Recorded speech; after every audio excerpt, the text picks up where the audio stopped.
Hello, welcome to another edition of Indiepocalypse Radio, where I definitely hit the record buttons all the time. I hit all my live announcements. I do everything all at once. I don't get surprised last minute by somebody and then kind of lose track of where things were. Because this is the show that is always perfectly organized and ready to go. But anyway, welcome to the show. This is a special soft themed um, songs about buildings and food, which is harder to. I'm like, oh, I'll just do that because that'll be funny. But then I was like, wait a minute, how do I know which songs are about buildings and or food? I figured it out.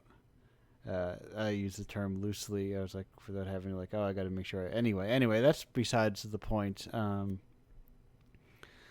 I'm welcome. I'm your host, Andrew. I host the show because I also make the thing that's called Indiepocalypse, which is that monthly anthology of games and stuff. And speaking of games and stuff, a developer of one of these games is here with you today from issue 40 of Indiepocalypse with Compendium. It's Konstantin Fyodorov. Hello, how you doing today? Hello, I'm Oh, glad to hear you. perfect. Glad to have you on the show. Welcome. Um, so anyway, so first question I kind of get out of the way real quick that I need to always ask as out of curiosity and informal marketing. How did you hear about Indiepocalypse? Mm, I heard about India about this from Itch.io page. I saw a jam which launched monthly, and I checked it and see a lot of interesting games here. So I tried to participate in it. Yeah, that's the one of the quickest ways to do it is I find is like it's very helpful to just when you're on a page like whether it's a front page or a just like gets the jam gets featured. I kind of get it both ways. But while first, we'll get into it. I mentioned at the top game compendium. For people, tell me as if I were unfamiliar. What is compendium? Compendium is my game, which I developed as my pet project. I'm a software engineer, and I like to program not only work stuff, but also some games. And this is one of them. It's a game about mysterious creature, which was discovered a mysterious world, and it writes and draws a book about it. So, in a few words, it sounds like that. Okay, yeah, because it's kind of like a journaling isn't fully right. It's sort of like a mixture of like logging and not cartography, but it's sort of like a almost like a research game if that makes sense. Like you're logging a space and trying to kind of get a grasp of it, and it's an interesting approach to like there's I enjoy like the tactile approach of drawing within your journal. Thank you. I'm glad to hear it. And also, it's game. This game is a tech demo of my procedural generation engine, Yeah, which I introduced into this project. yeah, it's like it's good to um when you make something to have like a what's the word I'm looking for something tangible to put it in, because I imagine this a procedurally generated, like procedural generation system that works and is all well and good, but can feel like sterile if it, without putting um, a mechanism or like a game or some kind of like mechanism behind it. So did they come, what's the word I'm looking for, in intend together, or was there like making a procedurally generated, this procedural generation system, and I want something to put it in, or was it made to make a game using procedural generation? Mm, it was a mixture of my interests. Okay. I wanted to draw something. I like to draw, and I need to put my art somewhere. That's the first reason. The second reason, I wanted to use my procedural generator in some real project. And the last one, I wanted to learn new programming language for me. It's JavaScript. Right. I'm C++ developer, and it was quite tricky for me to learn a new language. Yeah, yeah. So three reasons became into one game. Right, right. Yeah, I can imagine programming languages have, especially because they have some of the problems that like similar, you know, spoken languages have, where there's a familiarity where you can sort of move between them to some extent, but it's also uh, it can get in your way because things don't work exactly the same. Yes, absolutely. Yeah. There are a lot of problems with porting my engine from C++ to JS. Yeah, right. Because it's not a one to one port, and different.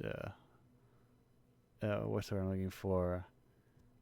Sometimes they have just like different kind of like approaches to logic and that sort of thing. Never mind like the the words that do things are just sometimes different words, even though they do the same thing.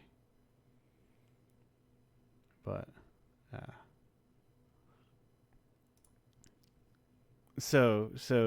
now prior to this, or was it approach to game development? Did it come like similarly from like an art side, or more like you are a software engineer, which is it lends itself naturally to being able to dabble to some extent in game programming.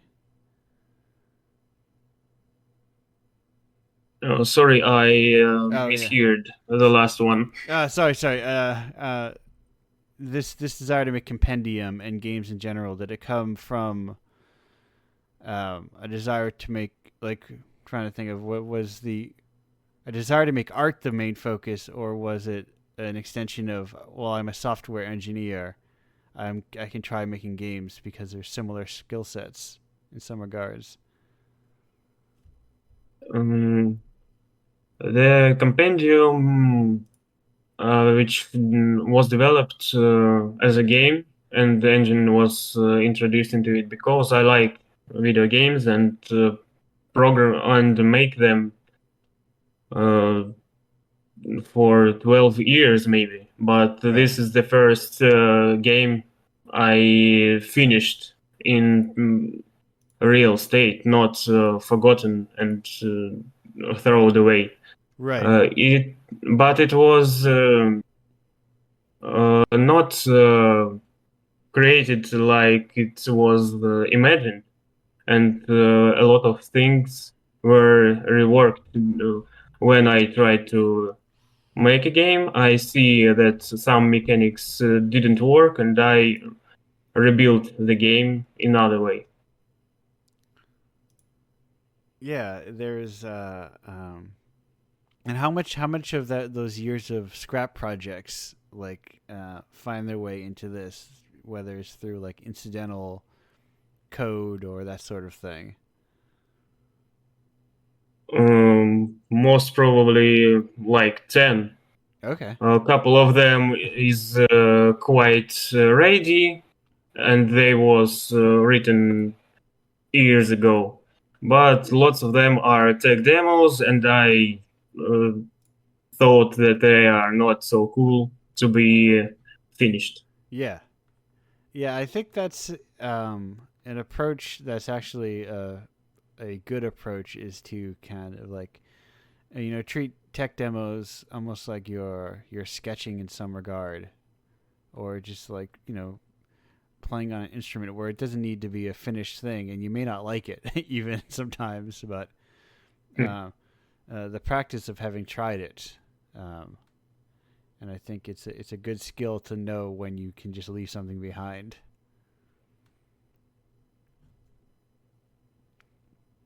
Um, yeah, because there's a so you don't get trapped working forever. 10 to 12 years working on a singular game that kind of never gets done. Yes, of course. And because that's in that same problem, it can become uneven as you obviously improve over a decade's worth of work. That you kind of get trapped where you need to think.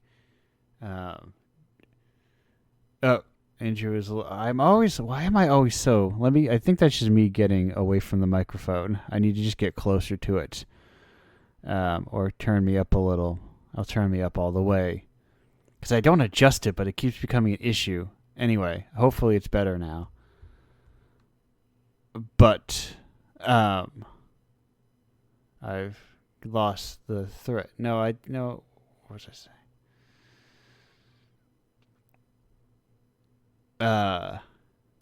Yes, it was.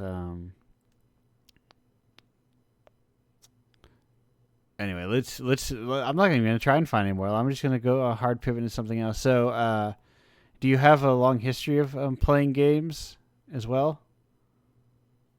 Uh, Maybe yes. I think yes. I like video games, and my first gaming platform was PC. Okay. And I didn't have a strong PC, and I played a lot of indie games, which I like for their variety of mechanics, styles, genres, and so on. After Yeah. that, I bought Nintendo Switch and Xbox, but the most playable platform for now is Nintendo Switch. Awesome thing. Yeah, yeah. It's especially because it's kind of that way where it's the same thing with the weaker PC in a way because it's as a weaker console.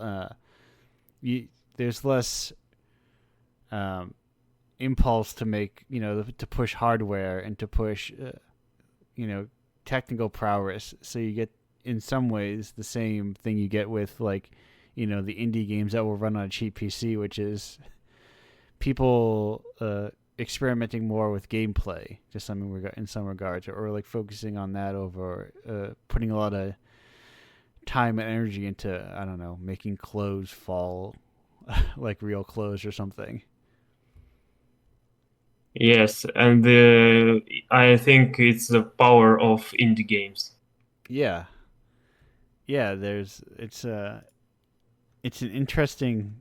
I mean, I am obviously very biased to indie games in that space, but there's to a lot of room. Like there's if you go on itch, you can see there's a million games on that site that aren't even what you would see publicly as indie games.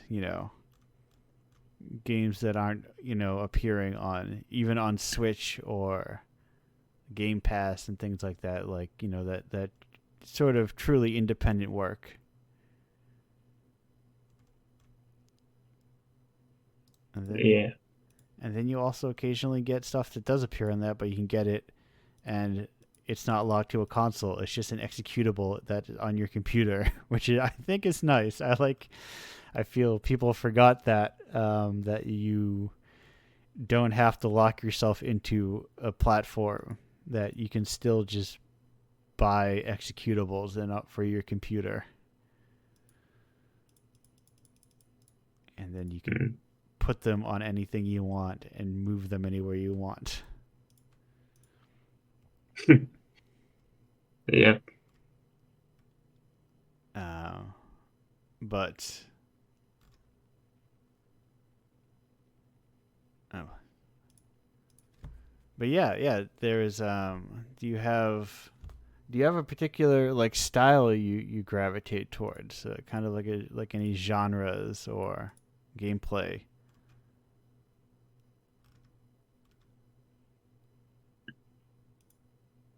Oh, sorry, I again misheard the Oh, question. sorry. Do you have any uh, types of games that you prefer? Oh, yeah. I like different games, but my favorite genre is adventure and survival ones. I Okay. like creating a world. I like to exploring the world, creating some stuff. Maybe learn history, but also in large games like Fallout, I don't walk to do some quests. I am going to explore some interesting locations. Yeah, yeah. There's uh, I I end up falling into occasionally. I run into a time problem with those. It's like it's a weird thing, which I wish my uh, what if my progress carried over between survival games, so I don't have to do the first, build an axe, build a thing, build a that I've already done. But there's you can very easily get lost in them. There's that sort of post Minecraft survival building genre of games. Yeah, that's there are games which can eat a lot of your time, and you just need to stop sometime. Right, right. There's to some extent they have goals. Like I feel like they increasingly will have like objectives and endings, even in some cases. But it's a lot of, and I think a lot of the appeal to those sorts of things is personal goals, and uh, by almost by design, they have like within that personal goal space, they don't really have an end in sight, and there's no kind of upper limit to it.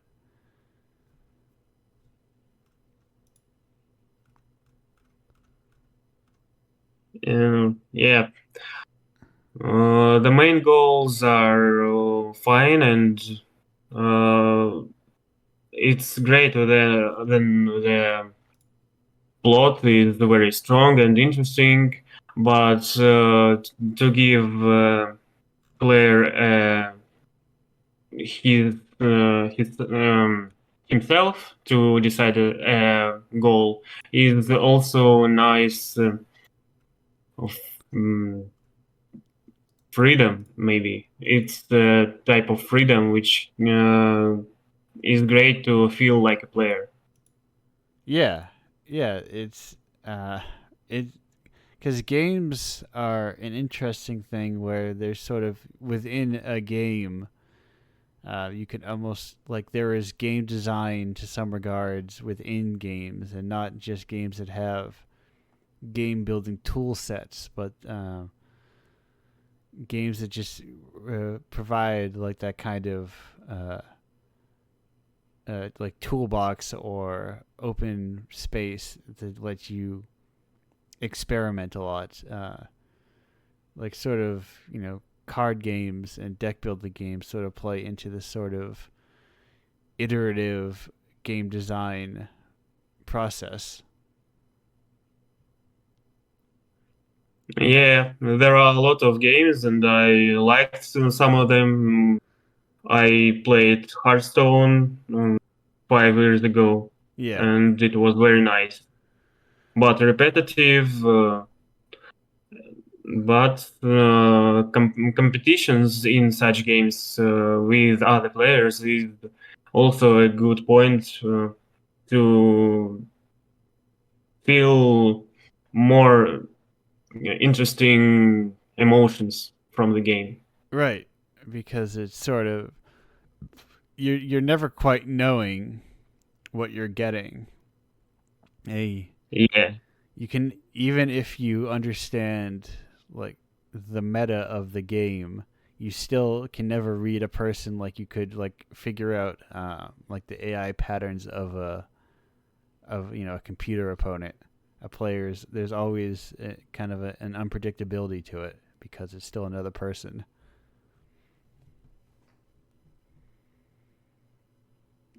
yeah. Artificial intelligence is in some games is very clever, but it never comes close to human brain. Yeah, because we have we're not sort of we're not restricted by the rule set of the game or most any rule sets. We just can do what we want to do. Even we can make a lot of bad decisions and impractical decisions. Yes, of course, and also we have the potential of art, Yeah, and we can create some moves which machine can never get. right. There's the kind of it's hard to describe the sort of we can just make something up. This is the simplest way to put it. We can just make That, something up. yeah. We're not fully dependent on constantly reiterating things that we've seen already.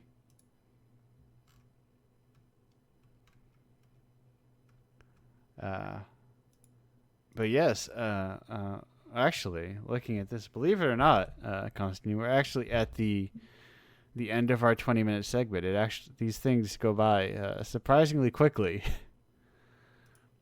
Yes, no, the time flied away too fast. Yeah, but I hope you can stick around because there is usually there is a group segment after our next guest, but we're going to move on to our next guest in a moment. Uh, Thank you for being here. Thank you for being on the show and submitting your game, all of that. Thank you for such show, and I am glad to be there. Oh, perfect. And we will be back in about 1 minute and 38 seconds. Till then, goodbye.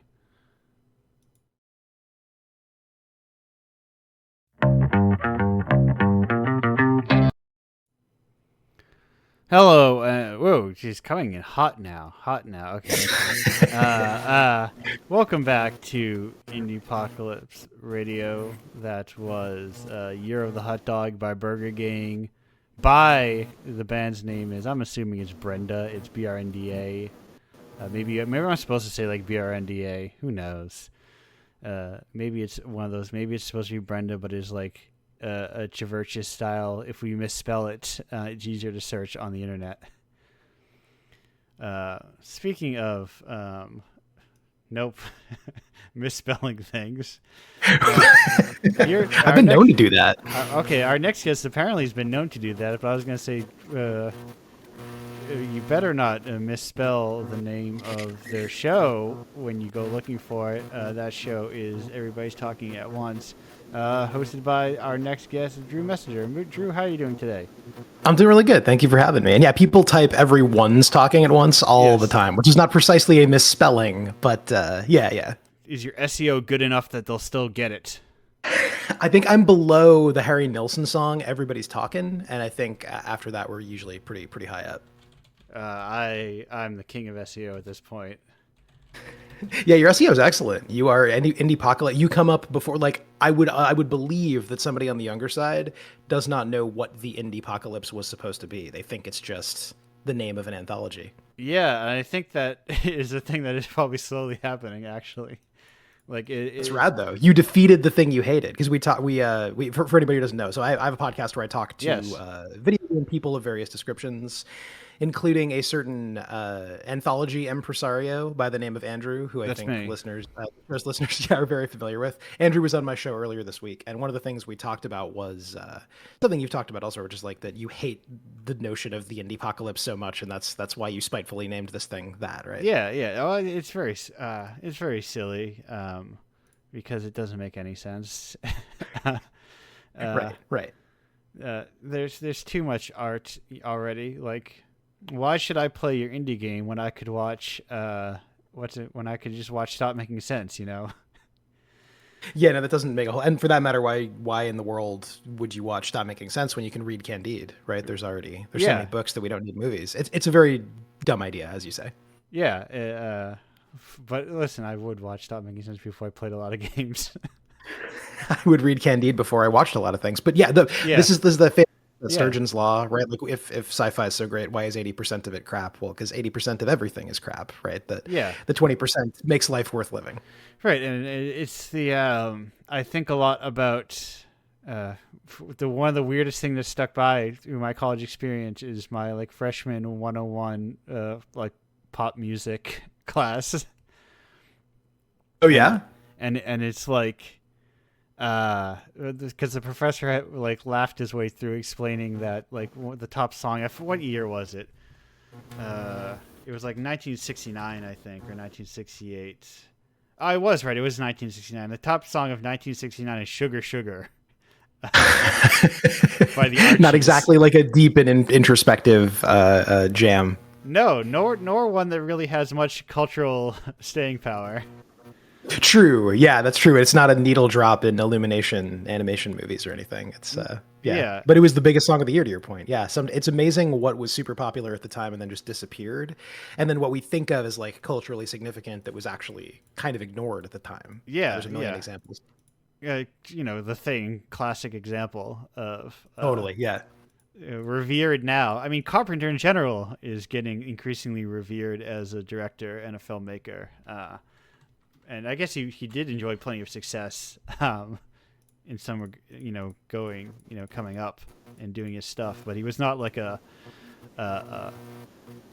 revered style of director, Genre fiction or film or game. Genre games is a weird concept. Maybe games broke this, right? Because now like nerd culture is pop culture. So maybe this pattern's done. But for a long time, those would be the kinds of things that like, get recuperated later, or people realize how good they were later on. Right. They were just considered sort of like trash culture at the time. I think we need to think about genre games more, maybe. I don't know what I mean by that even. Do you know what I might mean by that? What is a genre game? I think FromSoft actually does a lot of genres that work. And they've just recently become popular, but like Armored Core and like even like Otogi is sort of like feels very genre like very like within its own little world. That makes total sense to me. Yeah, like what is genre fiction? It's where you have to be on board with some kind of weird, not that naturalistic concept, and like all of From's kind of pre Demon Souls stuff really falls into that lane. I mean, even Demon Souls is it requires a lot. Totally, yeah, 100%. I guess I was disqualifying that slightly because it did break out in the end, whereas a lot of yeah. It is like I'm just booting up I was playing Kingsfield before I started this. Which Kingsfield? The first one? First Kingsfield. I have never played the first Kingsfield. I played it a little and then something happened, but now I'm going to. I want to go through like their whole catalog, just like chronologically for fun. That'd be rad. I have not played them all, but it's always been really rewarding. Once I had played all of the Souls games that were then extant. This was before Elden Ring came out. I did go back to Kingsfield 4, and it's amazing. I mean, it's cool how many design ideas are notable, or like the stuff that stayed. You know what I mean? Because like if we're talking about a game being in its own little world, I guess that's only true until it starts influencing the mainstream, which the Souls games have to a significant degree, but Kingsfield less so. And that is a whole other. I dislike how when particular works becomes very influential, and then the point of them gets lost. Yeah, yeah. I think, and this is not a new idea but obviously the idea that the core thing of a Souls game is dying and then coming back and the enemies respawn. And you have a blob you have to pick up, or else you lose your stuff. Right. That feels like a very incidental part of the larger what makes those games work. Totally. Well, and certainly what makes them special to people is not what what makes a game recognizable as a Souls-like. Doesn't have a ton to do with what made people love those games. Yeah. I mean, the part of the core of what I enjoyed, especially playing the first Dark Souls, is the same thing I enjoy about Armored Core. It's that I can build a guy like I want to build them, and I knew people who swore by like flipping around and everything. I'm like, no, I'm the biggest, fattest guy in the world. I was a big fat pyromancer my very first Dark Souls playthrough, I'm pretty sure. I didn't even have magic. I'm just a big fatty with a huge sword. Just a big fat guy. And I'm like, it was 2, right, where you could even just have 2 giant great shields. Like surely just be like the big guy build. Right. And I love like Havel. That's me. I'm Havel. I'm just a giant dude that people run up against, and I just hit you with my huge sword. And if you miss with that huge sword, you're in trouble. But if you hit, that's the fight. I'm not in trouble because I have stone skin. I don't. Fair.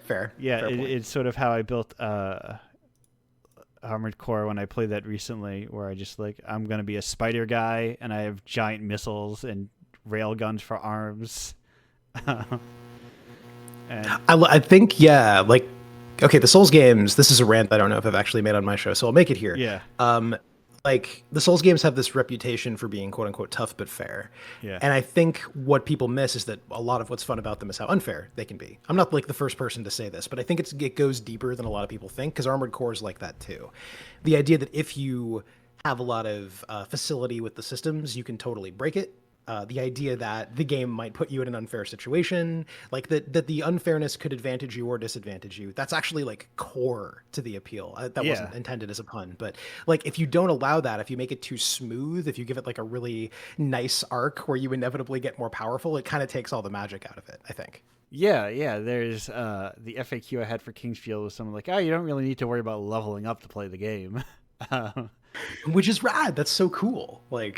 Totally. The level 1 run is a thing in a lot of games, but that it's so viable in Kingsfield is so neat.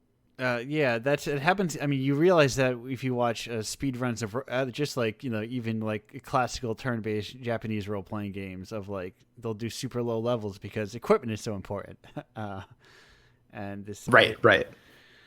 This this progression is sort of baked in, and it's all sort of neat. I think I get into RPG brains because the other half of games that I'm playing is Tales of games, so I'm kind of bouncing back and forth between anime horseshit and wandering around and talking to a weird fisherman, kind of hanging out and telling me about this cursed island. It seems like a balanced diet to me. Yeah, I do both. I mean, I watched Kess last night. I have. Yeah. I have a balance. The thing when I get uppity online about indie games or whatever, it's mostly because it's so. It doesn't feel like people need to exclusively play independent video games. It's that they need a broader palette. And I mean, I guess they don't even really need it. What do I care? I think about this a ton. Am I a giant snob who needs to chill out? And if people just happen to like whatever is put in front of them in Top 40 Radio or the latest AAA game or whatever, if they get joy out of that, life's hard, and I wouldn't want to take that away from them even if I could on one obvious level. I guess what I do feel like is there's probably something out there that doesn't even take that much more effort to find that would probably feel extremely for you. Yes. I feel bad when people miss out on that. And I feel bad when people who make that kind of stuff have a hard time making a living at it, Yeah, we're really talking about, approaching art and, meeting art on its own terms. And as I'm on the side on Twitter, someone Yeah, posted. you dove into the short games discourse on Twitter a little bit. I was talking about a friend of the show, previous guest Matteo Lepetti, posted that Linda Barry strip that I think about a lot,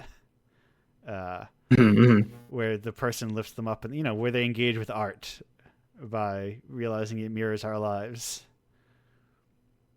And anyway, it's a good. I've talked about it like 6 or 7 times on the show, constantly, because it's good. No, there's a lot to that. It's And again, it isn't as though something with totally commercial intent can't go there. It's just that you're going to get it in a much more concentrated form in smaller, weirder stuff. Right, and I think there's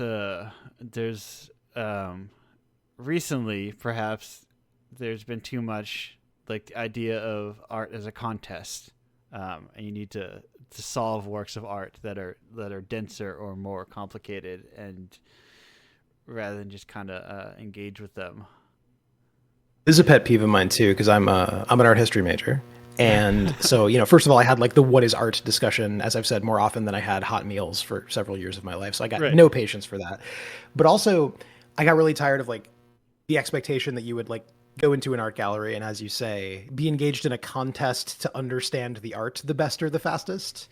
Because people feel this weird pressure to have the correct answer or to be smarter than the person they're with. And it totally saps their ability to just engage with a work, in a way that it's like, oh, that's beautiful, or that's funny, or that's stupid, or you know what I mean? Like there's a million just human reactions you can have to art from any era. And like, that's not, an argument against historical context. Historical context is great, but you can't even go there until you've allowed yourself to have like a personal reaction to something. And, the kind of cooler than thou or smarter than thou or whatever defensiveness totally precludes you being able to do that, I think. Right, because like it also implies that all art has like if you turn it upside down, you see what the answer is. It's a meaning machine, right? Like if it's made perfectly, you know exactly what the artist was thinking when they made it, which is not really how art works. Right, or that the artist knew exactly what they were planning when they made it. Totally. That's a fallacy too, for sure. It's a whole trap to get stuck in. I think people are uncomfortable with the idea that we don't have access to direct meaning. You know what I mean? That like we always have to meet through our understanding. So you don't have access to other people's thoughts. It has to be mediated through whether that's them talking to you or making a piece of art to express it. There's this middle thing that you have to interpret. And it's like an obvious truth when you say it out loud, but I think it's deeply unmooring for people. So they kind of deny it. Yeah, but just free yourself, just live. Yeah, I'm with you. It's free yourself. It's just get loose from it all, and it's tricky, but when you watch a movie you don't understand, stop going to YouTube to see the ending explained. Those explainer videos are a bit of a blight. It's true. True. I've never watched one before. I'm not being fair because I mostly know about them through critique of them. I'm thinking of like that Dan Olson videos about Annihilation. Sure. And I did sort of like poke at some of that stuff just to see if it was as bad as he was describing, and it sort of is, at least in that case. And like I'm familiar with CinemaSins and all of that, so like there's a way of engaging with media that happens online that generates clicks that is bad. But yeah, I don't want to tar everybody with the same brush. Some people are just talking about a thing they liked, Right. There's a different. Does he know? What's he cooking? That's the paranoia of being online right now. You're still on Twitter. I'm still on Twitter. Yeah. Every time I see like an incandescently bad take, I can't help but think like, is this bait?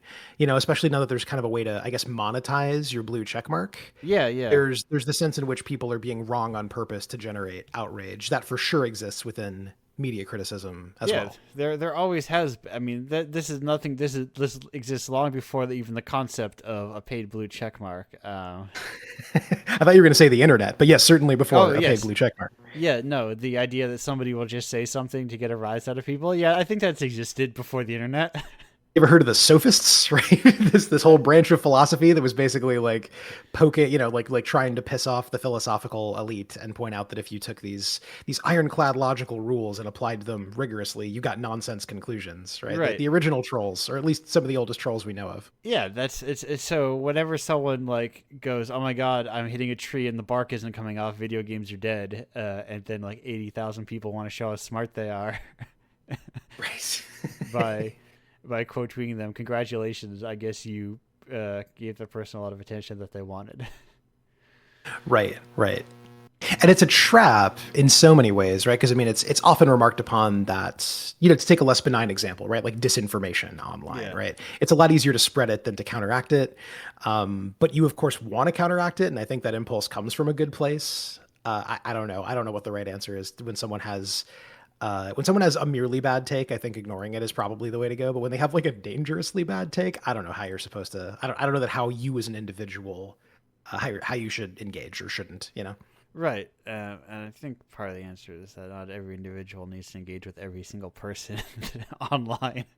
This is a lesson I hope we can take into the next internet era, is that it is possible to shut up about things and not. I love to. I mean, you mentioned it, but I only quote unquote engage with the discourse very, very lightly and only to siphon attention from it. I don't like. You're very good at saying, thing you might have heard on Twitter, and therefore by Indiepocalypse. Yeah, right. I'm not actually I'm not going into other people's replies that I don't know and like arguing with them, because I mean, the point of all of these things is that none of these people, and I say this, and I think more people are saying this about things, is that when people say stuff online, they don't really mean it. They're just like arguing, and that their dedication to whatever they were arguing about lasts about a day or two, and then they move on.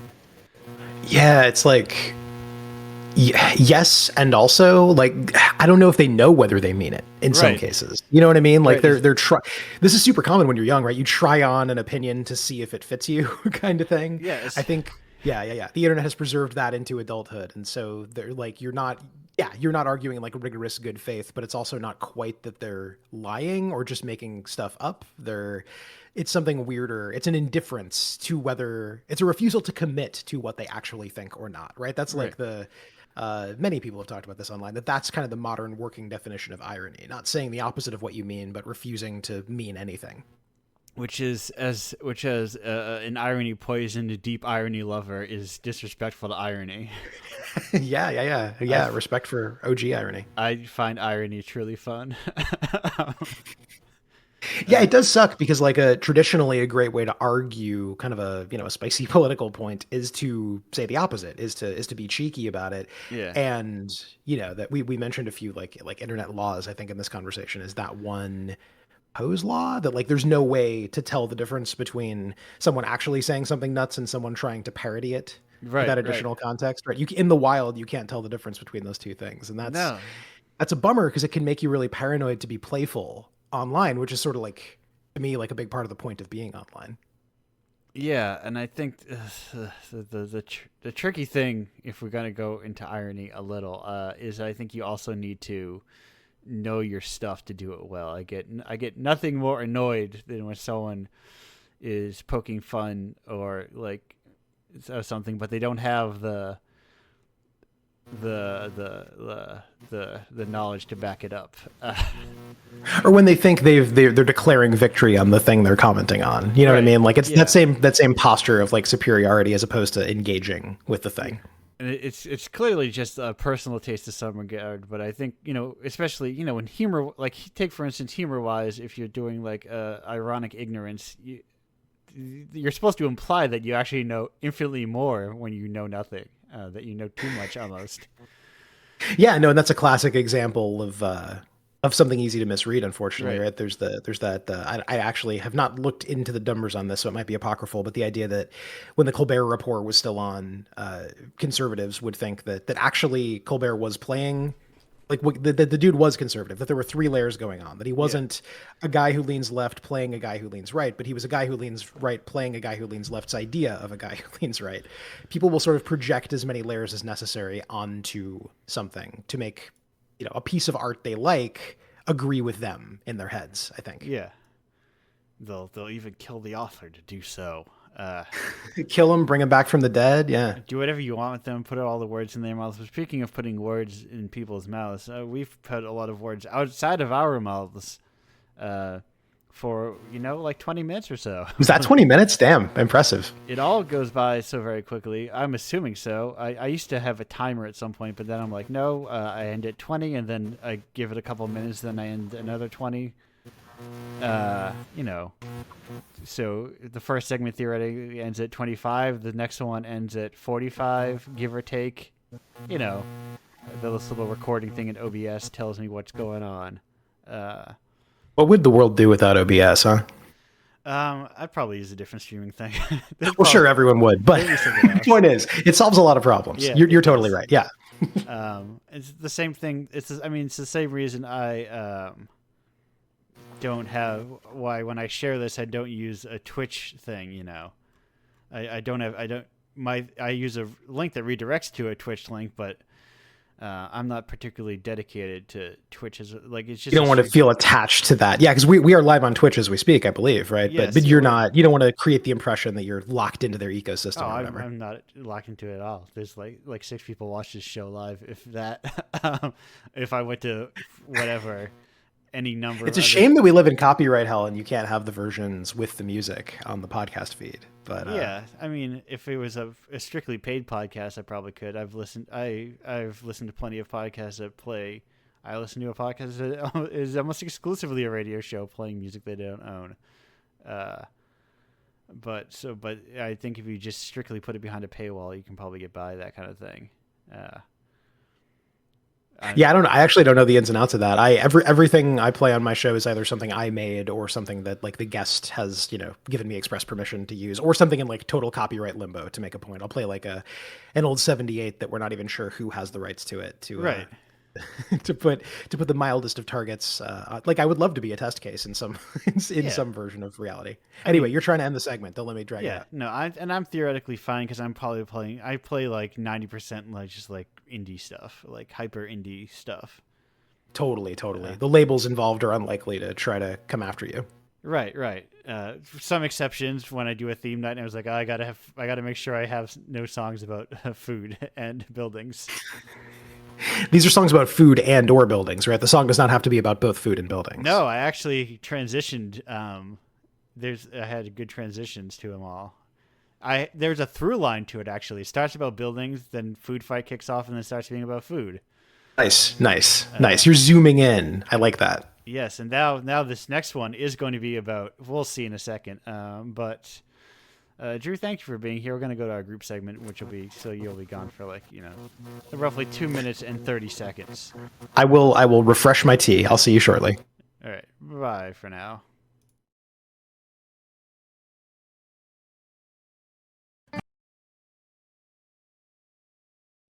Hello, welcome back to Indiepocalypse Radio. I alluded to it earlier, but that in very discreetly. But that was Silver Jew's Candy Jail, a song about both a building that is food. But that's in the pocket. It's a good song too. It's a really good song. It's a real great song. That whole just bold. Here it comes. Mark it on the board. Another bold stance from Indiepocalypse. I think Silver Jews is a good band. You know what? I'll stick my neck out and agree with you. Real good band. Oh God, I don't know how.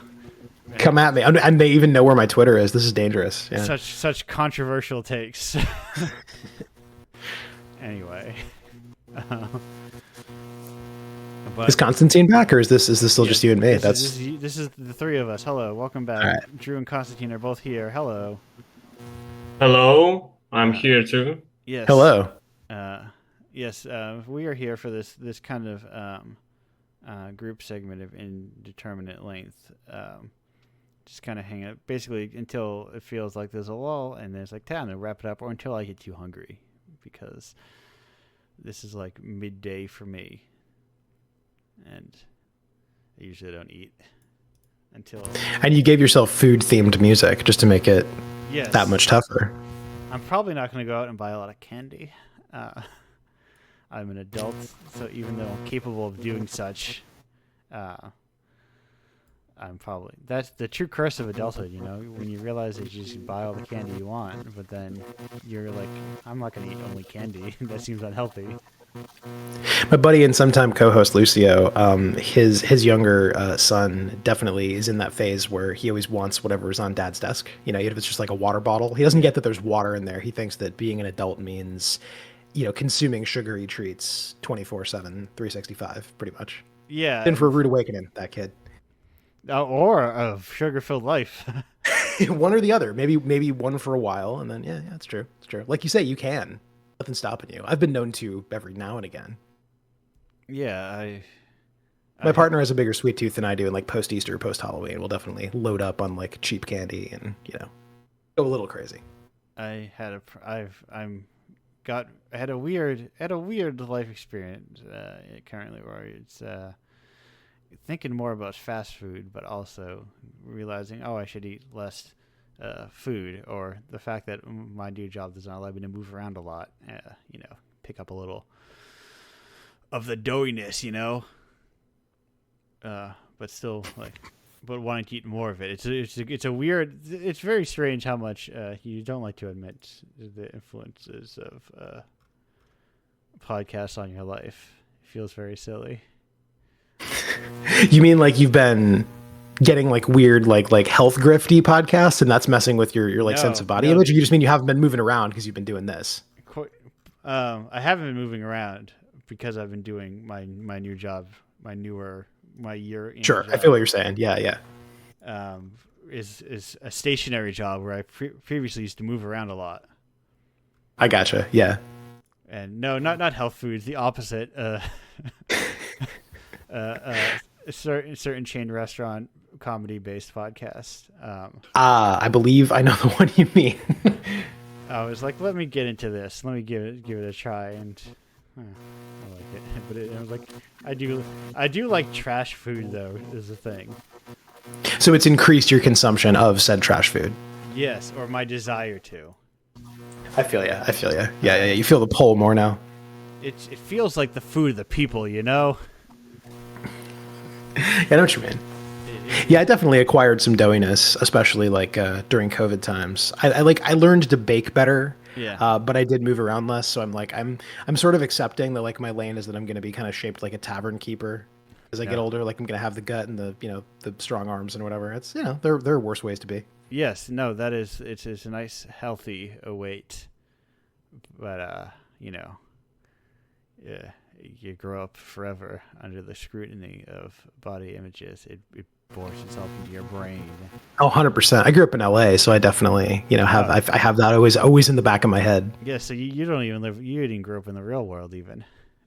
No, that's true. Yeah, no, I didn't enter the real world until my early 20s. That's true. Yeah, I'm New England and born and bred. The realist world. The realist we keep world. It very real here. I think. I don't know. I like it. Haven't been everywhere, but no, I do like the realness of New England for sure. I feel like having lived a bunch of places in the U.S., you can sort of judge a place by how much they prioritize being nice versus being kind. If that makes sense. Yeah. Like the Midwest is a very high nice region, for example, and I feel like New England and even New York has this reputation too, and deservedly so, that niceness is privileged a lot less than kindness, and I jive with that. Yeah, it is. Yes, I like that people dislike each other. and just are open about it. It's fine. Right. You don't have to like everybody. It's fine. It's that weird mixture of disdain for your fellow human being on an interpersonal level, but respect for them as a human being in some regard. Yeah, that's well put. I want nothing to do with you, but I'll hold the door open for you. It's whatever, the regional differences nowhere is perfect. They're all full of their issues, deep issues. You're right that among LA's issues though is that it's not quite the real world. It's people aspiring to reinvent themselves or live elsewise or whatever. And there's good to that for sure, but it can also give you a really weird sense of yourself. Yeah, it's U.S. is huge. It allows for wildly different culture. I mean, all countries allow for wildly different cultures within a country. because they're all even within towns. I say this constantly on the show. Even within a household, I'm sure there were different cultures. So like it's all meaningless. It's all meaningless. It's all meaningless. It's all. That's the takeaway. Yeah, the takeaway is it's all meaningless, but I like the cold. I also like the cold. That was part of why I needed to get out of California. The seasons not changing had like a weird effect on my brain where I thought nothing changed, like on some deep level, like right. things were holding still forever, and it messed with me. Yeah, there's a pleasure to the fact that it feels like the environment is trying to kill you in two different ways once a year. Yeah, and you overcome it, and yeah, for sure. And then you're like, oh, I didn't freeze to death, and then it's like, oh, well, now I'm going to sweat to death. Yes. Yes. As a person from Siberia, I agree with you a lot. Very cold winters and very hot summer. Yeah. I think that's an impression that you wouldn't get from like colder regions. Is that you think, it's chillier in the summer, but no, it's brutal in the summer as well. I didn't know that was true in Siberia, but that makes total sense. Yeah. It's just this the harshness of both extremes. But yeah, where Southern California is very temperate, right? It doesn't have either extreme. It just has mudslides and fires and earthquakes and all kinds of other various plagues. Yeah, not like blizzards. Blizzards are kind of fun. I do like a blizzard. It can be cozy. There's something weird for the destructiveness the snow can also bring. It feels like it's got to really work for it in some regard. It's not a giant force that sweeps in and sweeps out. Yeah, New England this winter was like relatively snowless. You know what I mean? Like it didn't snow that much. We had a couple of big blizzards and not much else happened. Was this winter crazy in Siberia, Konstantin, or was this a pretty normal winter over there? The winter is very cold and very snowy. I remember when I walked to my work and have a half of my body under the snow level. Whoa, that's intense. That's really intense. Yeah, we used to have.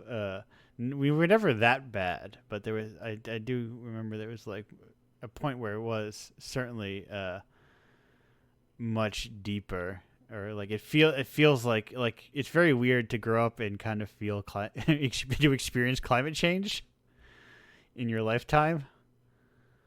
Yeah, totally.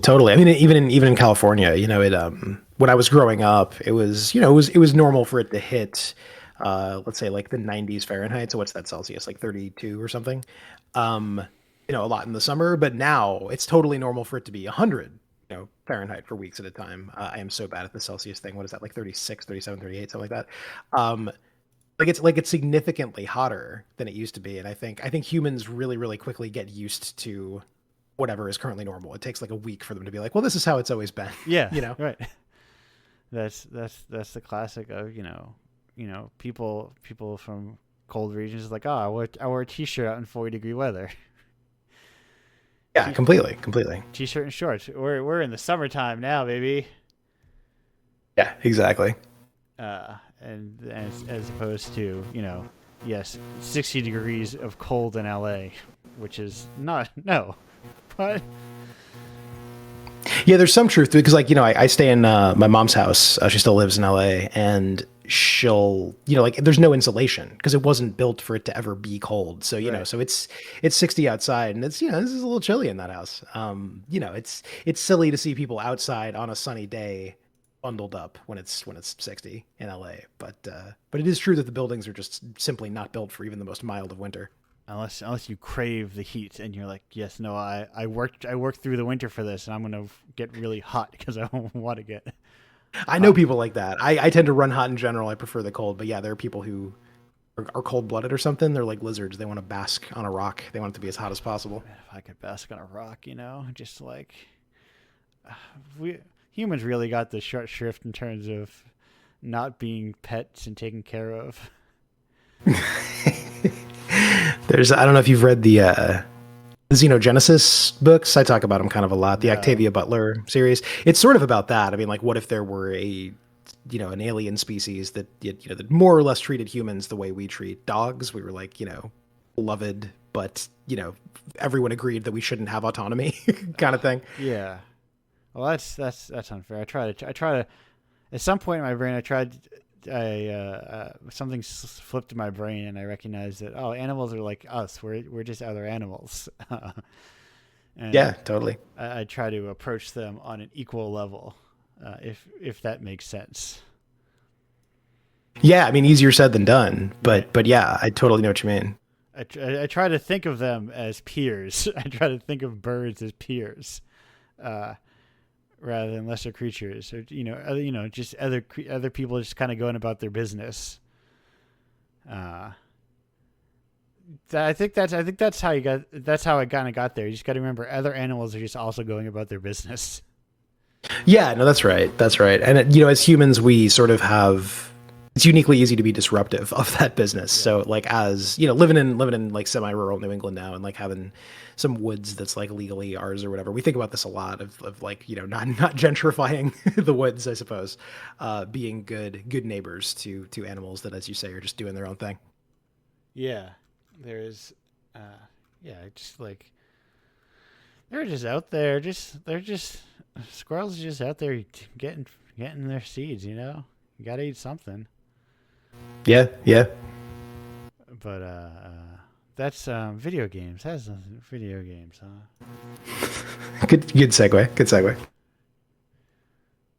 Yeah. There's a whole. There's games and there's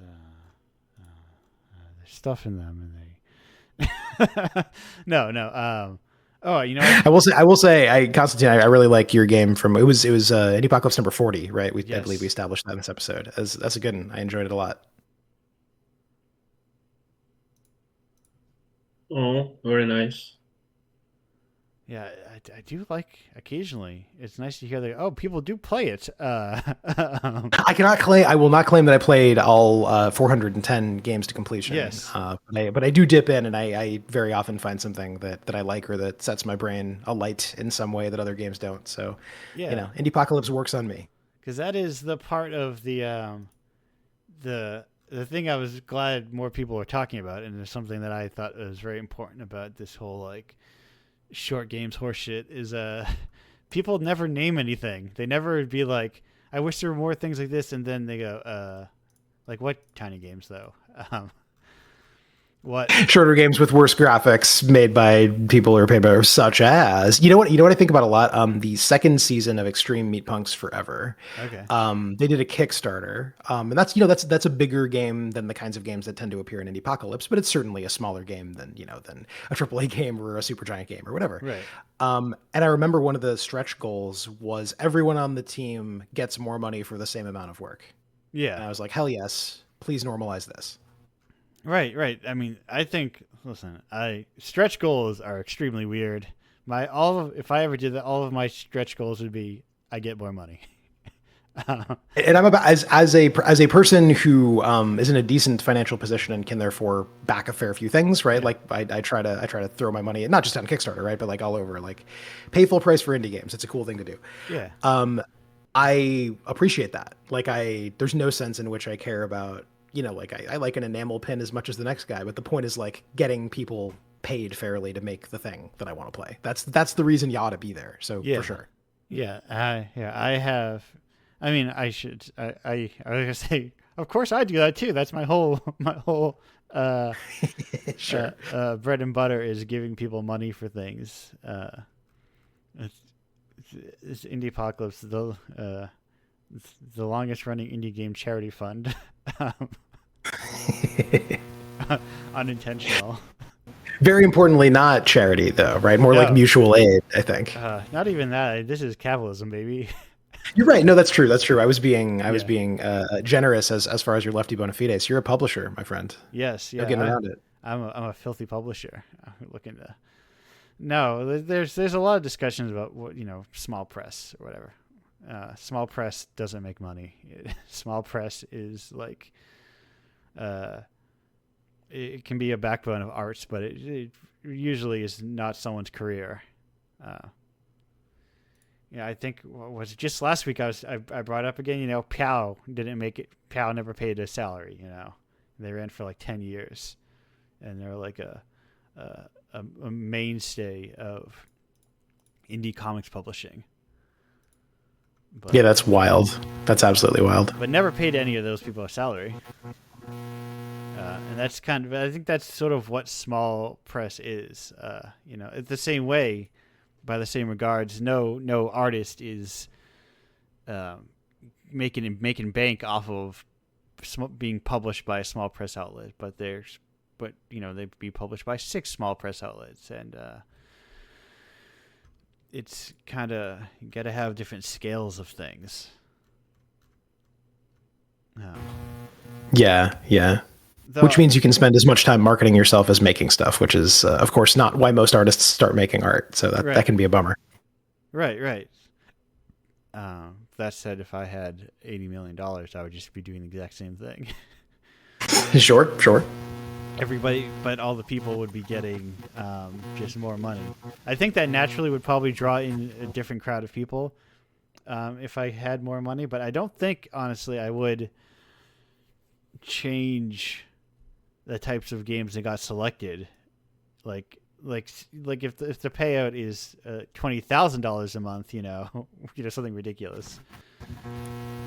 That doesn't. It would be amazing if you could, because you have one commissioned game every month, right? Is that correct? Like every issue has one. So like if you could pay that person, to make something that took a year to make and make that sustainable, that would be rad, of course. Right. Yeah. But I also really enjoy the kind of like putting a foot down and being like, no, these games are like super short devs. To make it topical, these games are very short dev cycle, and like they are 3 months at the maximum.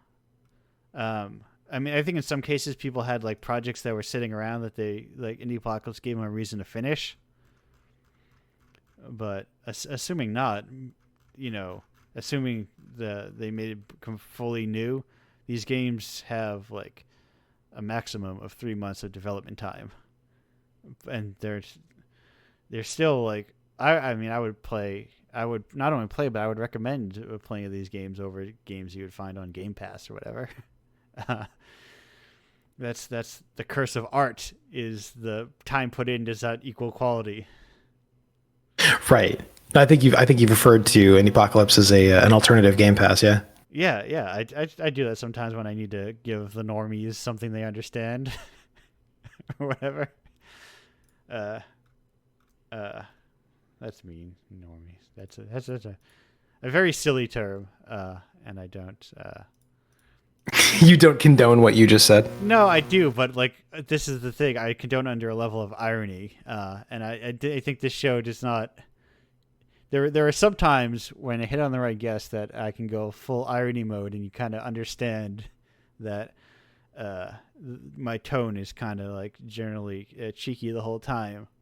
But when I realize the show, it's not that case where you don't feel you're not getting that full Andrew Cass full irony poisoning or whatever. You have to be like, wait a minute, I'm not being serious. Or I agree with the sentiment, but the term is very silly. Right. But I mean the people who are like, I think it's borrowed into my brain. Someone being like, there's an article on the site. It was like the hidden gems on Game Pass, and it's like you're paying a major corporation for those. None of those gems are hidden. It's like not even a very large subscription service. No, and stuff disappears all the time. That's the thing that to me, this is an issue with streaming services too, right? The idea that things just like drop off. If you could have trust that the library only ever gets bigger, not smaller, then that model would to me make a lot more sense and be a lot more worth money. And there might be a reason to stick with Netflix even if they hike the prices or whatever. But if it's like a semi-random assortment of stuff you can definitely find elsewhere, the value is more questionable. Yeah, because I think also on the other end, as a charter member, with the big metal card. I think Criterion, which its channel does not like it regularly cycles works in and out, but it's like a curated collection. You know, it's like they're very intentional. You know, Right, that's a good point. Mechanically, that's the same, but they frame it very differently, and I think they are very intentional about it. Whereas, I mean, like with your Hulus or your Game Passes or whatever, it's just so clearly like, well, the license ran out, you know, and it's like unceremoniously stuff gets dropped. right. But they have like every month they have, you know, all sorts of collections. You know, and they'll do like different like, you know, here's a bunch of like, you know, I'm going on the front page right now, and it's like, you know, method acting. So here's a bunch of you know films with method actors, or 3 by Greg Araki, and all sorts of stuff. You know, they're themed collections, and usually they'll come in and out as like, you know, a lot of stuff going out is stuff from their erotic thrillers collection from like 3 or 4 months ago, and that sort of thing. And I think that's actually a sort of a better version of a streaming services in a lot of ways, like one that seems to care what's on his platform. Yeah, sure. As opposed to just, you know, more content from the content mines for the content trough. Yeah. And then eventually the content trough overflows and something disappears, but who cares what? Because there's always more content. Yeah. The idea of this is our curated thing. There's a theme. There's a reason you'd be watching these things together or playing these things together or what have you. Yeah, that's probably a better model overall. Because I mean, if we want a giant bucket of content, there's always Tubi, you know. Yeah, well, I mean, I guess the thing that I'll say out loud, this being pirate radio and all, is that like there is no commercial way to do preservation, right? There's institutional ways. It doesn't necessarily have to be illegal, right? If companies work with libraries and stuff, then you can totally have, you know, a legal way of preserving stuff. But if you let commercial interests decide what's available, then the only stuff that's available is the stuff that they currently think is commercially viable. Period. End of discussion. So practically speaking, piracy is the only way to do that. But certainly the way to do it is not to wait for companies, even cool ones like Criterion, to do that work for us. Right. Exactly. There's, you know, you can just, you know, it's nice to have you know, the nice thing is they make their films easy to find, and they do all totally. And they make like nice little features and have like a lot of interviews and pair them with short film, you know, collect short films too, and all that sort of stuff. But it's not like those, you could find those movies still, and like those at the same time, those movies shouldn't go away once, you know, Janus Films stops publishing them or whatever. It's this kind of, you know, it's kind of like a presentation thing, you know. Yeah, for sure.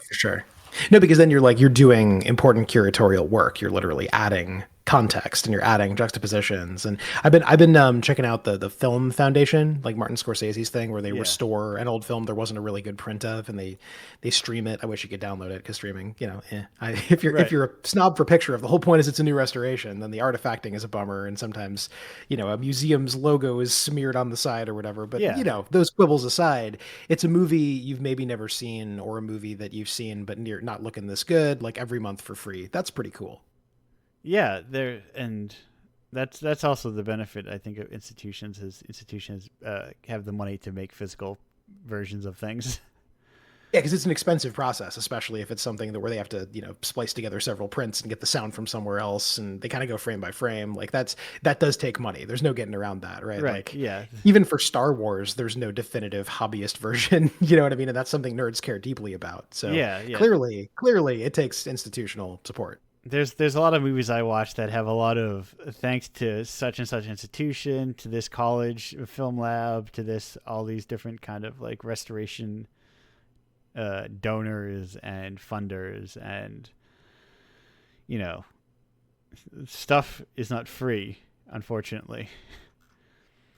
Yeah, I mean, Galaxy Brain is, you know, that let's change the economic system, but that's it's a bigger conversation. Right. So you just kind of enjoy some of the things that are a little bit better, like say, you know, independent, small published video game anthologies. Maybe I think are cool.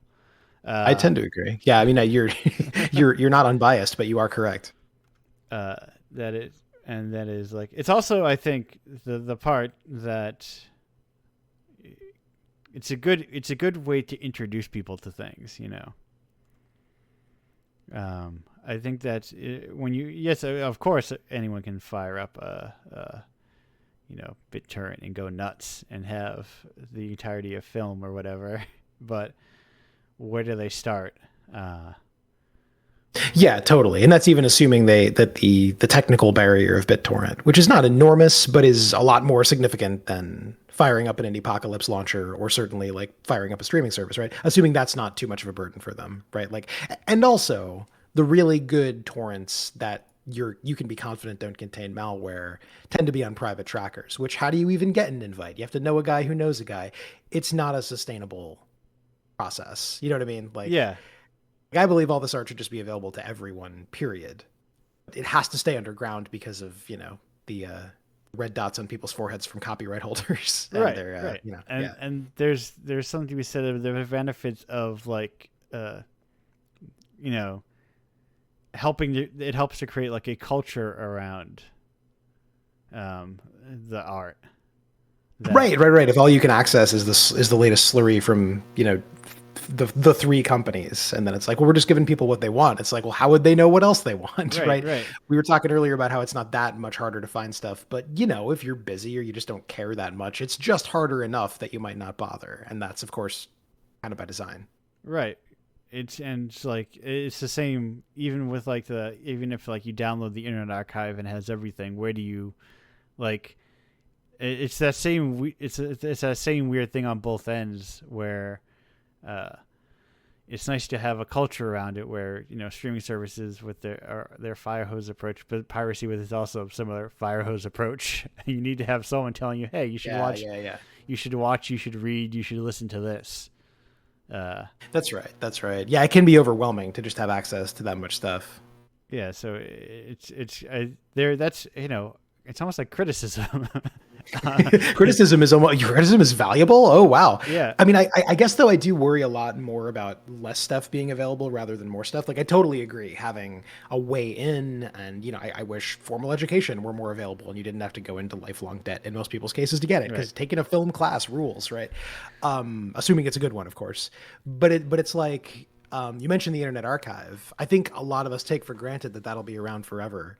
Right. There's a really good recent episode of the Video Game History Foundation podcast, Video Game History Hour, about like when the Forest of Illusion went down, that site that was archiving like Nintendo prototypes and things. Yeah. And just kind of the existential crisis that caused of like how few points of failure would have to be attacked for a lot of that kind of stuff to just be gone. And the Internet Archive tends to honor takedown requests at the drop of a hat in order to continue existing. So I always tend toward making more stuff available to more people, because I think we're in much more danger of stuff being lost media than we are of just like people being overwhelmed. Although that is for sure a real problem that criticism can help with. Yeah. And I think criticism also helps people like to want to preserve that sort of thing, because there's so many things Totally. that could get lost, but someone's like, no, we don't want to lose this thing, X game, because there's culture around it. And that's right. Yeah, if you buy into the idea that each newest, biggest game is the best game ever, and anything from last generation worth preserving will remake, right? If that's your mindset, maybe you don't care whether this stuff gets preserved or not, and you should. Yeah. But I can play, but occasionally you would see something like a huge, like translation drop for some game. I'd be like, oh look, here's a new there's a translation for, this old PS1 game or this old Super Nintendo game. It just dropped because there's like, that doesn't just happen in a vacuum because sometimes it probably does because one person really likes that game, but usually it's like, it doesn't happen just because one person likes a game, Yeah. It happens because they like it, but other people like it, and other people are like, oh, I really want to see this. What's going on here? Well, it's the intersection of a small group of people liking it and being willing to take the risk, right? To take on the risk themselves to like distribute it. And Yeah.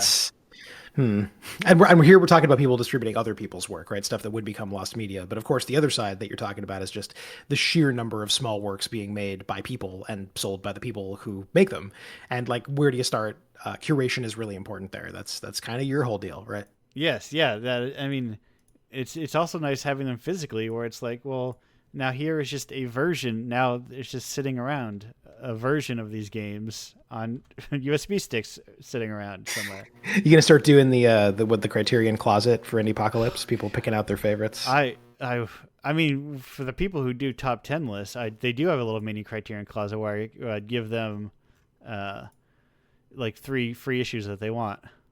That's rad. That's rad. If anyone out there ever wants to do their top 10, their 10 picks for Indiepocalypse, just let me know and it's a paid gig.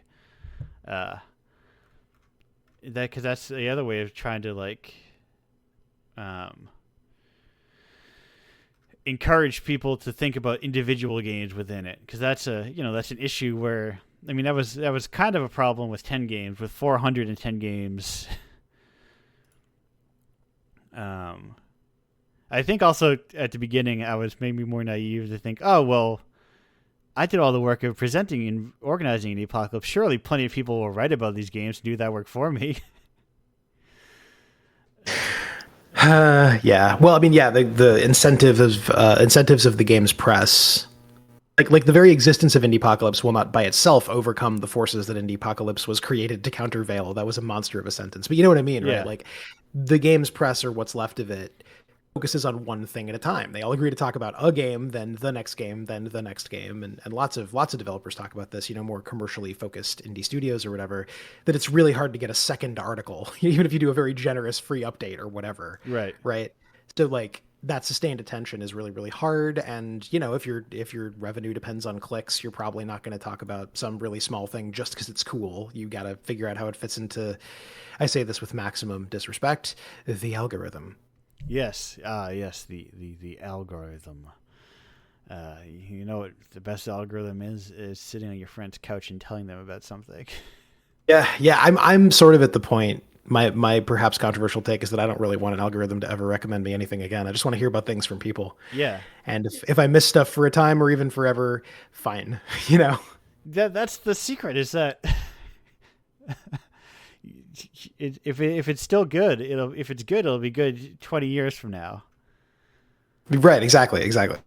And it'll be good 40 years from now. It'll be good, just like it'll still be good. But it doesn't need to be, if things are experienced as a cultural moment, that's still a different kind of experience, That's not like a worse experience, but it still is very specifically like, does it matter if it's the game, or does it more about like the time we had together with the game? The game was the friends we made along the way, in the most sincere version of that. Right. Sure. Does it matter how much we play? What's a game that people talk about that I don't care about? Imagine your brain, the game that people talk about that you don't care about, and that's the game I'm talking about. Fill in your own blank here. Yeah. Yeah. Whatever AAA release, triple I release is occupying your brain. Well, I just go, well, what if I just sat around and didn't play any of those? I think it's always extremely valuable to have somebody who kind of opts out, right? Like whatever the big conversation is, what if there was someone who was thinking about not that? I think that's always, yeah. Yeah, that's my brain, and always thinking about Phantom of the Paradise. This is worth thinking about, yeah. Yeah, I always think about that. What if? And that is one of those, like, I think about. And I think the internet caused some of this problem, where it's so much easier to find a bunch of people to have an opinion, to be talking about something. Like, it's very easy to get inundated by Tears of the Kingdom or something, Mm-hmm. Right? Yeah. I try to use them as jumping off points as best I can. Like when Tears of the Kingdom came out, the first episode that I did post that was I had Colin and Sarah Northway on who made Fantastic Contraption. And, I was like, okay, Tears of the Kingdom has all this building stuff and people are playing with it. What is the opinion? Not that we just talked about Tears of the Kingdom, right? But we talked about it a Yeah. little. And it was like, what's the opinion of some people who made actually like a much deeper and more expressive building game than that? Like, what do they think about it, right?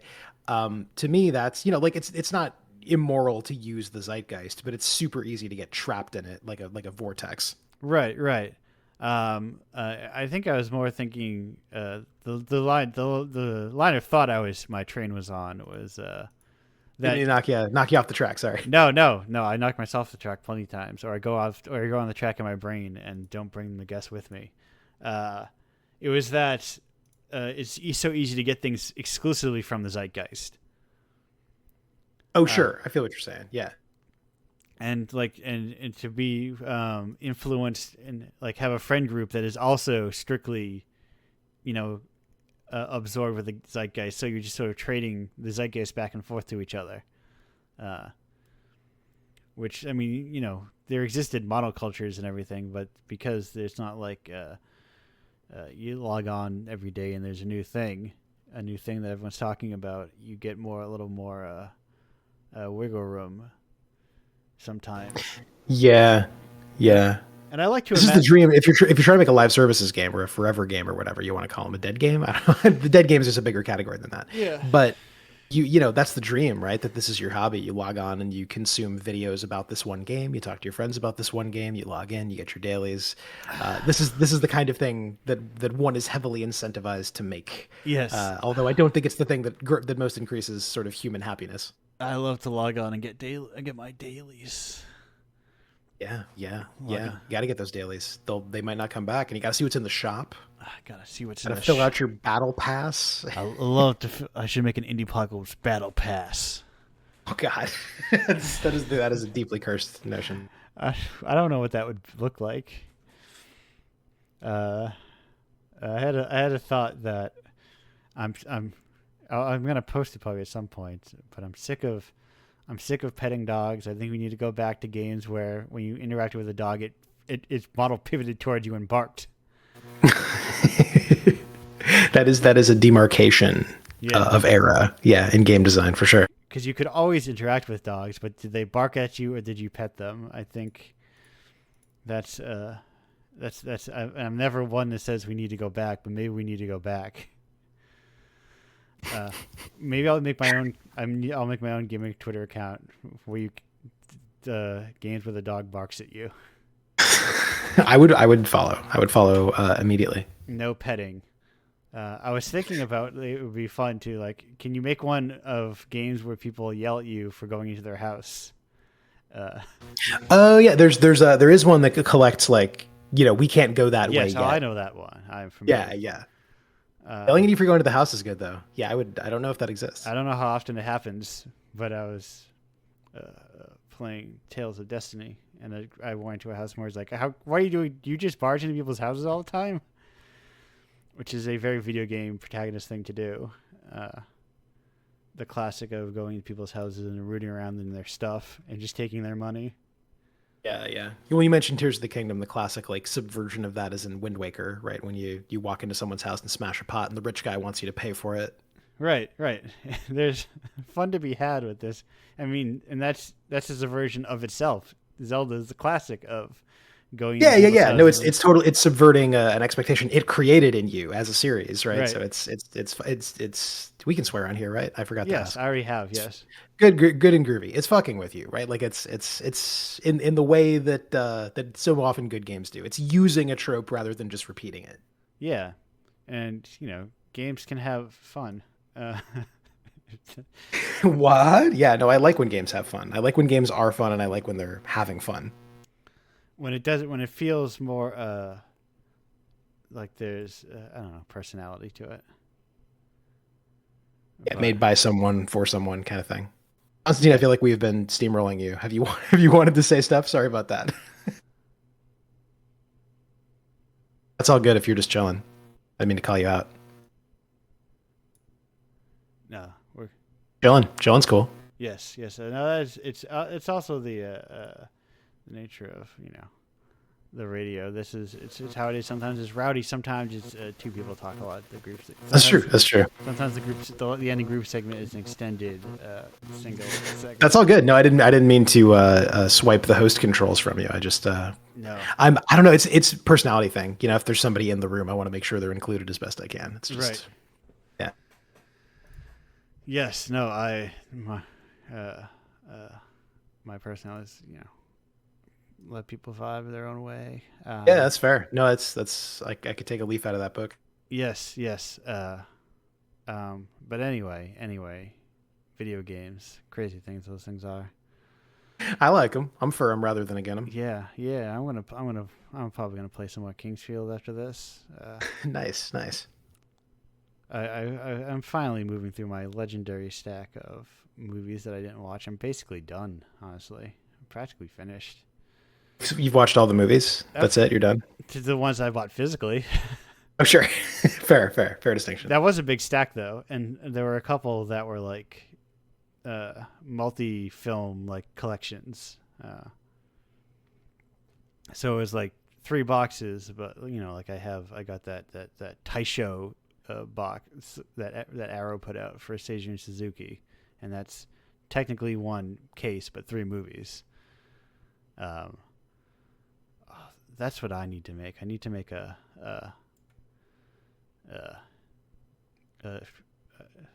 what you call it?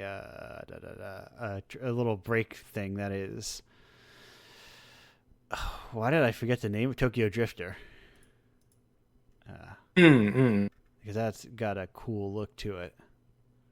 Probably the part where he's like spinning around left and right in the dark room and his like little lights coming off. Yeah. I feel like that's an undermined aesthetic for sure.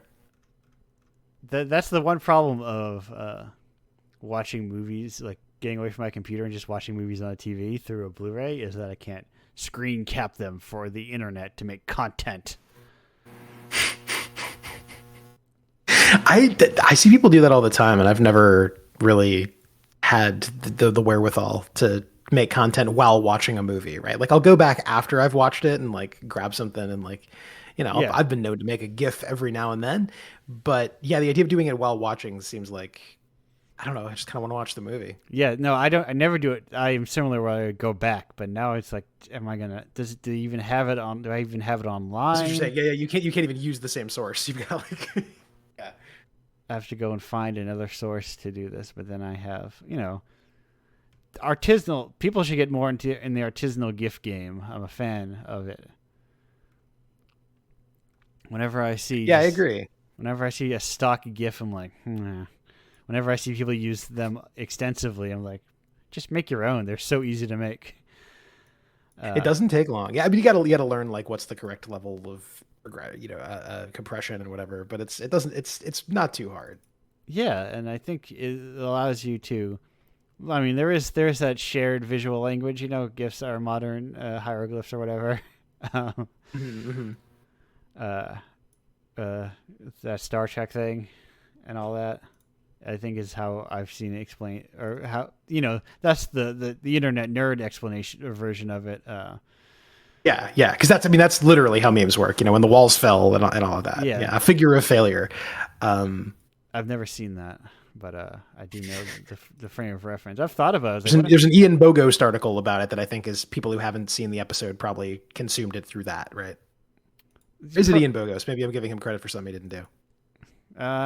Who knows? I do know. I'm culturally aware of Star Trek, and I thought maybe I could watch Star Trek. Seems like it could be fun. But who knows? Time, TV shows. It is, for the record, totally an Ian Bogost piece. It was in the Atlantic, and it's called Shaka When the Walls Fell, and it's saying that episode explains memes, internet culture, cultural touch points, etc. Because emoji are more like modern hieroglyphics. That's still wrong, of course, but it's right. It's, right, and by hieroglyphics, I only really mean pictographic language. Yeah, I feel yeah, non-verbal, non-phonetic. Yeah. But even then, like, I think was that the one that does that the one heavily reference like it uses scene from 101 Dalmatians as like its prime example? That article? Yeah. Don't think so. Okay, so then I heard this idea through a different concept then. Interesting. This one is totally focused on that one, the Star Trek: The Next Generation episode that you mentioned. Darmok and something or other. Mm-hmm. No, this was something. It must have been a different one then, because I think it just used that as a junk point about how, the shared language of memes. This is so perfect as far as how memes work that we have two different sources, both of which are secondhand as far as how we're consuming this concept, but it is the same concept, and like what it means survives all of that translation. Like this is great. Right, because listen, I think a lot of people had that idea. It's just who had access to an editor that would let them write about it. I don't think totally. Yeah, I'm sure you could carbon date an older blog that's just like, harder to find and not in the Atlantic. You could totally do that. Yeah, there's a million. I mean, that Star Trek episode exists, which already predates this concept, just because it wasn't right. Of course, yeah. Just because it wasn't talking about, that picture of Leo with the wine glass. But anyway,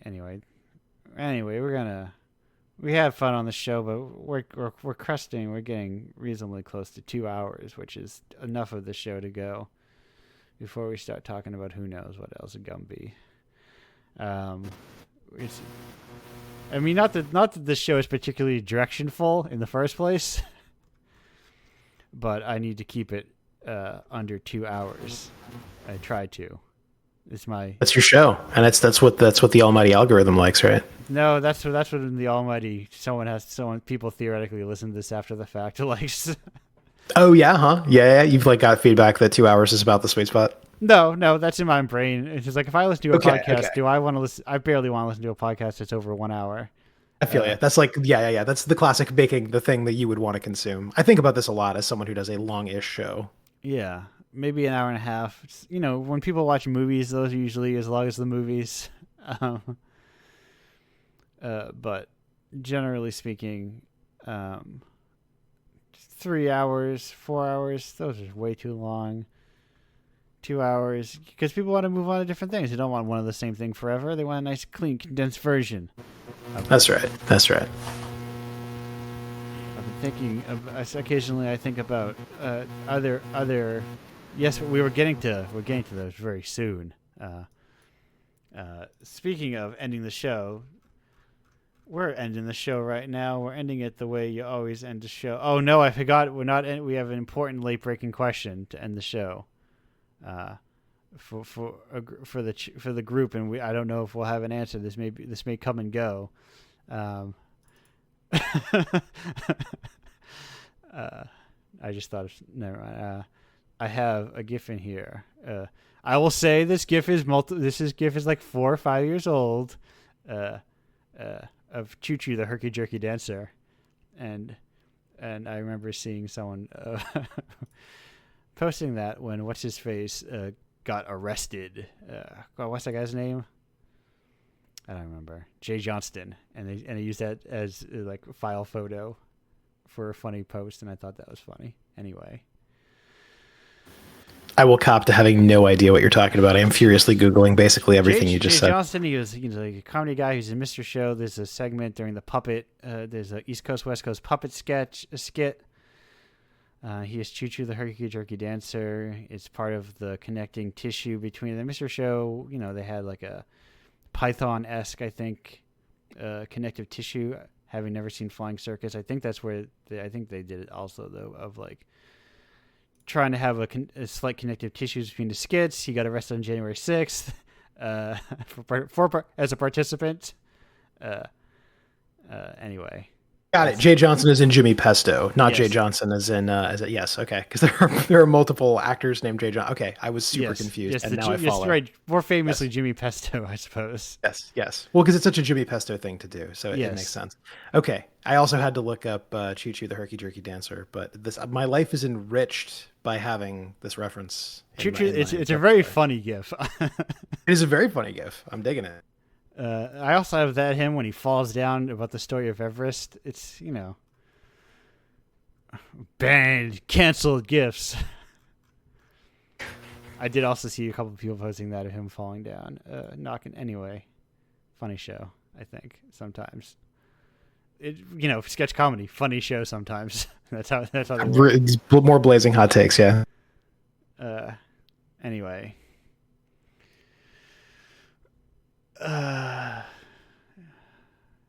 Yeah. Speaking of things that having never even seen the show, I always do think to myself, "Oh my God, he admitted it." Oh yeah. I mean, no, there's certainly memes I quote all the time where I'm only passingly familiar with the source, like if at all. I have seen the sketch, and it seems like a funny show that I would like, but sometimes I just don't sit down and watch funny shows. But we're closing. Speaking of funny shows, we're closing out on this show. This is not an intentionally funny show. I think sometimes this can be a funny show. Sometimes this is a more serious show. It all depends the tenor that the guests bring and whether they're gonna join me and just allow me to just fuck around a lot, because that's kind of like my instinct is to just. It's your MO. It's your MO. Yeah. My MO is to just like. Not, it doesn't need to be such a dour affair, But anyway, or it's just so serious because I don't know. I just like to have fun, and I don't think I don't know. Self-seriousness is. I think I do plenty of that, but I think you also need some. It's the weekend, and I want to unwind on the weekend.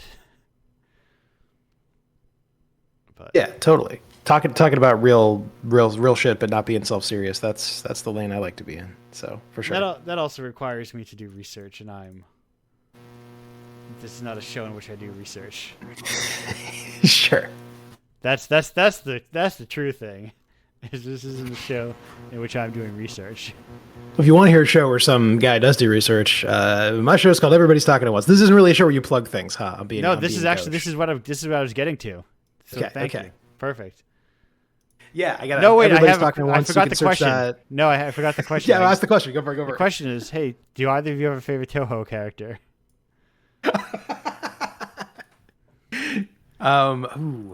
It's really. I should have been prepared for this because you've asked this a million times before. Yeah. I did not prepare for this. However, give me a second. Give me a second to think about this.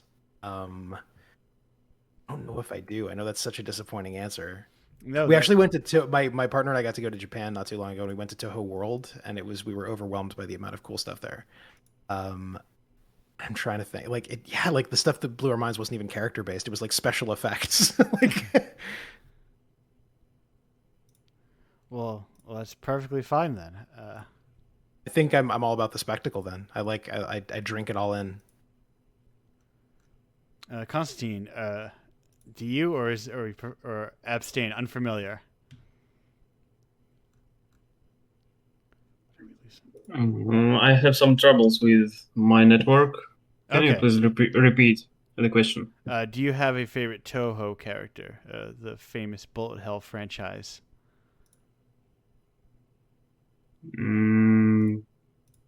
No, franchise in game or in any media?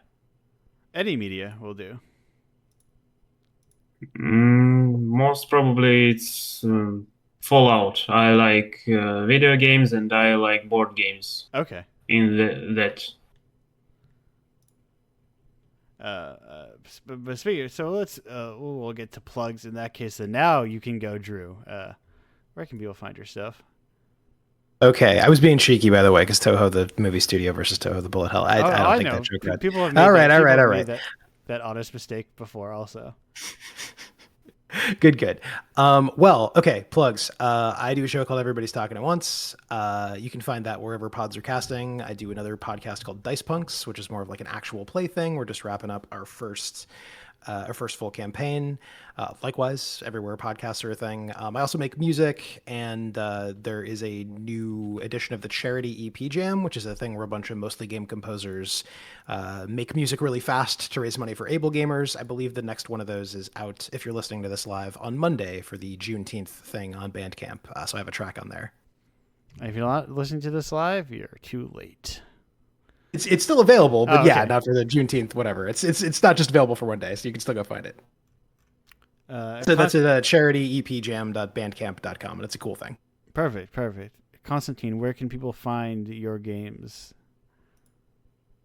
People can find it on my itch.io page. That's the only source for now where I post some things. Yes, and that's just yourname.itch.io. Yep. Yeah, perfect.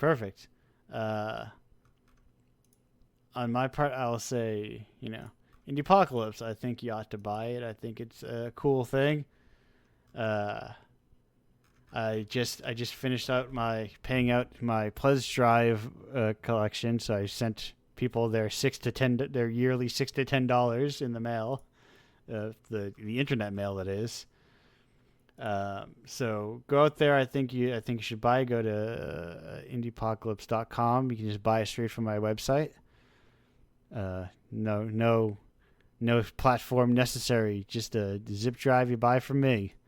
You can also, if you go to /tapes, you can buy physical editions of Indiepocalypse. I don't have one I can grab and show at a camera that's not on, but they're like nice little. They're USB sticks inside of a cool cassette case with the cover art and all that on it.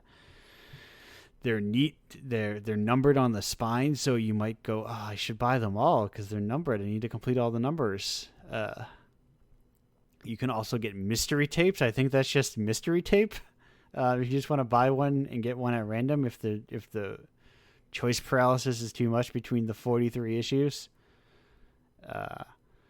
you can join it at indiepocalypse.com/submit. There's a Patreon, indiepocalypse.com/Patreon. You can also that's the only place you can get the physical edition of the zine besides just like printing it on your own, which you could also just do.